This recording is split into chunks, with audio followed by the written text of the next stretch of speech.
এই যে দেখ, প্রথমে টান দিছি এটা ছিঁড়ে আসছে, তারপর টান দিছি এই মাটা গোটাই ভেঙে চলে আসছে। তোর কাছ থেকে ছিঁড়ে গেছে সেটা তুই আর আমি ছাড়া তো কেউ জানে না। মালিকের কাছে গিয়ে একটা মিথ্যা সল দিয়ে একটা নতুন কিনে নিয়ে আসলেই তো হতো।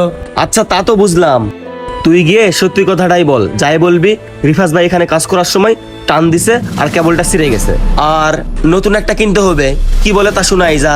মালিকের যে যদি সত্যি কথা বলি তাহলে তোর থেকে 2200 টাকা জরিমানা নিতে পারে। এখানে তো আমাদের সত্য কথা বলার কোনো দরকার নাই। আরে জরিমানা করলে তো আমার করবে, তোর সমস্যা কই? আমি তোকে যেটা বলছি সেটা যাই আগে কর, তুই যাই শোন যা। এই বেটা শোন, আমরা বেতনই পাই 5 থেকে 600 টাকা। তুই যদি মালিকের কাছে যাই সত্যি কথা বলিস তাহলে তোর তো 2 থেকে 2500 টাকা জরিমানা যাবে। তুই যদি জরিমানা দিস তাহলে আমাদের বেতন থাকবে? আচ্ছা শোন, তুই আসিস তোর 2 নাম্বারই নিয়ে, এইরকম করে কাজ করলে জীবনে ভালো কিছু করতে পারবি না।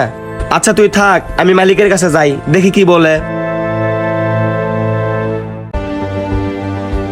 ভাই আসসালামু আলাইকুম। ওয়ালাইকুম আসসালাম। আসলে ভাই আপনার কাছে যে কারণে আসলাম, ভাই সমস্যা হয়েছে কি, এই মিটার কেবলের তার খোলার সময় টান দিছি এই মাথা ভাঙ্গে চলে আসছে।